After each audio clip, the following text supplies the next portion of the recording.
नमस्कार, आप देख रहे हैं HBN 24 हरियाणा ब्रेकिंग न्यूज 24/7। मैं पत्रकार संदीप नौखवाल।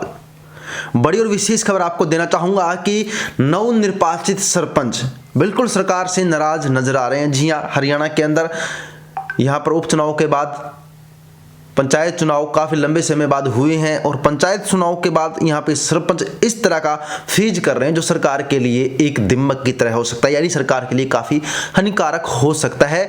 इसके पीछे साजिश है या कोई तंत्र है, पूरा की पूरी एक्सप्लेनेशन आपको इस वीडियो में मिलने वाली है। तो दर्शकों से अपील करूंगा, लाइक शेयर के साथ वीडियो को लास्ट तक देखते रहिए। फॉलो या सब्सक्राइब नहीं किया है तो जरूर कर लीजिए। बताना चाहूंगा कि कुछ दिन पहले पंचायत मंत्री देवेंद्र बबली एक्शन में नजर आ रहे थे। नगर परिषद के एक्स-ईएन सहित 3 अधिकारियों को उन्होंने सस्पेंड भी किया था, जिसके कारण उनकी काफी वाही हुई थी सोशल मीडिया पर। लेकिन अभी क्या है कि सरकार की जो नई पॉलिसी है कि सरपंच 2 लाख से ज्यादा के काम नहीं कर सकेंगे। अगर ज्यादा के काम उन्हें करने हैं तो उन्हें ई टेंडरिंग प्रणाली को अपनाना होगा, यानी सरपंच 2 लाख से ज्यादा के काम नहीं कर पाएंगे, यानी वो सरकार खुद ही करेंगे और छोटे मोटे काम करेंगे, जिसके कारण सरपंच नाराजगी व्यक्त कर रहे हैं। पूरा का पूरा मामला क्या है आपको बताऊंगा। हरियाणा के पंचायत मंत्री देवेंद्र बबली एक कार्यक्रम कर रहे थे सरपंचों को इकट्ठा कर, तो लोगों ने उनका विरोध किया। विरोध देखकर बबली कहा कि विपक्ष द्वारा ये प्लांट किए गए हैं, यानी विपक्ष को पसंद नहीं है कि देवेंद्र बबली पंचायत मंत्री रहे। जैसे कि कैबिनेट में फेरबदल चल रहा है, काफी मंत्रियों से उनके पद छीने जा रहे हैं, कुछ नए मंत्री भी बनाए जा रहे हैं। बात की जाए तो यहां पर हरियाणा के पंचायत मंत्री देवेंद्र बबली के कार्यक्रम में एक बार फिर से हंगामा हो गया। हंगामा क्या हो रहा है कि जेएचपी को टारगेट किया जा रहा है। साफ साफ कहूंगा कि जिस प्रकार से एयरपोर्ट बनने से पहले हरियाणा के मुख्यमंत्री दुष्यंत चौटाला जी, हिसार के विधायक एंड एमएलए कमल गुप्ता जी, हिसार के एमपी साहब ब्रजेंद्र जी, जिस प्रकार से वादा कर रहे थे कि एयरपोर्ट हिसार के अंदर आएगा, इंटरनेशनल एयरपोर्ट बनेगा, यहां पर फ्लाइट चालू होगी, तो इंटरनेशनल एयरपोर्ट तो बिल्कुल भी नहीं बनेगा, केंद्र सरकार ने मना कर दिया है। अब बात करते हैं कि क्या यहां से डोमेस्टिक फ्लाइट भी चल पाएगी?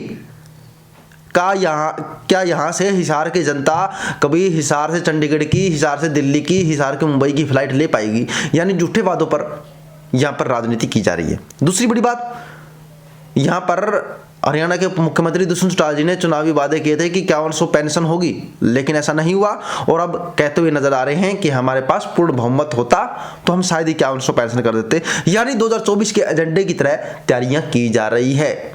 जी हाँ, जिस प्रकार से तैयारियां की जा रही है उस प्रकार से साफ हो रहा है कि जेजेपी 2024 के चुनाव अलग लड़ सकती है बीजेपी से, यानी बीजेपी के साथ बहुत ही कम चांस है। ये तो भविष्य ही तय कर पाएगा कि गठबंधन रहेगा या गठबंधन टूट जाएगा।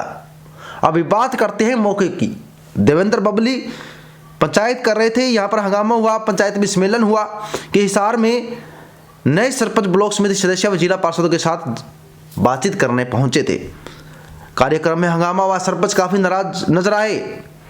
उसके बाद पुलिस भी अलर्ट हुई। बाद में बबली ने संबोधित किया कि बाहर विरोध करने वाले सरपंच इंतजार करते रहे। कार्यक्रम खत्म होने के बाद मंत्री देवेंद्र बबली नाराज सरपंचों से बिना बात किए चले गए। इसी बीच कुछ सरपंचों ने मंत्री की गाड़ियों के साथ दौड़ते हुए विरोध के नारे भी लगाए। वहीं बबली समर्थकों ने विरोधियों को जवाब बबली के लिए नारे लगा कर दिया। नाराज सरपंचों का कहना है कि हमने अपनी मर्जी से एक गली तक नहीं बना सकते। सरपंचों को अपने सत्र पर काम करने का अधिकार की रकम भी घटा दी गई है, यानी 2 लाख कर दी गई है। वहीं मंच से बबली ने संबोधित करते हुए कहा कि बाहर जो विरोध कर रहे हैं वो सरपंच प्रतिनिधि होंगे या फिर विरोधी पक्ष के लोग होंगे। यह एक साजिश के तहत हो रहा है। वहीं पर पंचायत मंत्री बबली ने मंच से कहा कि कुछ लोग उन्हें भ्रमित करके भेज रहे हैं। वही किसी की पावर कम नहीं की। जिन कामों को अकाउंटेबिलिटी नहीं है उन कामों को ई टेंडरिंग से सरकार करवाना चाहती है ताकि भ्रष्टाचार न हो। विरोध करने वाले लोगों ये तो ना समझ है, समझना नहीं चाहते या फिर प्लांटेड लोग हैं। बबली ने कहा कि पूरी पंचायती ईमानदारी से काम करना चाहती है, ईमानदारी से काम करे, इसलिए यहाँ पर ई टेंडरिंग प्रणाली का सरकार ने लागू किया है। अब बात करते हैं कि ई टेंडरिंग प्रणाली क्या है। साफ साफ मोटे मोटे शब्द में कहूंगा कि ई टेंडरिंग प्रणाली से कुछ बड़े काम है वो सरकार खुद डायरेक्ट कराएंगी किसी ठेकेदार को टेंडर देके, यानी सरपंच का बीच में कोई रोल नहीं होगा। सरपंच सिर्फ संभाल करेंगे। गांव की गलियां बन रही है, सरपंच वहां पर खड़े होकर संभाल करेंगे कि गलियां सही बन रही है नहीं बन रही है, यानी पैसे का लेन देन सरकार डायरेक्टली करेगी या कोई किसी प्रकार का कमीशन सरपंच को नहीं मिलेगा। सरपंच करवा सकते हैं गांव के अंदर 2 लाख से नीचे के काम, जैसे कि लाइट लगवाना, गांव की सफाई करवाना, तो कुछ भी काम हो सकता है। 2 लाख के छोटे मोटे काम सरपंच करवा सकते हैं। यानी सरपंच की पावर एक तरह से छीन ली है। तो सरपंच का नाराज होने का यहाँ पर पूरा का पूरा हक है। सरपंच नाराज क्यों ना हो सरकार से, क्योंकि सरकार पावर छीन रही है। विधायकों को पावर दी जा रही है यार, विधायकों को पेंशन भी दी जा रही है, विधायकों को पता नहीं क्या क्या दिए जा रहे हैं। अभी नवनिर्वाचित विधायक आदमपुर से भव्य बिश्नोई को, उनके परिवार को काफी बड़े पद भी दिए गए हैं भाजपा के अंदर, और अब मंत्री बनाने की बात चल रही है। और मंत्री बनाने की बात तो इस हद तक जा पहुंची है कि काफी मंत्रियों के पद छीने जाने की भी सूचना आ रही है। काफी मंत्रियों के पद छीन लिए गए हैं। ऐसे में देवेंद्र बबली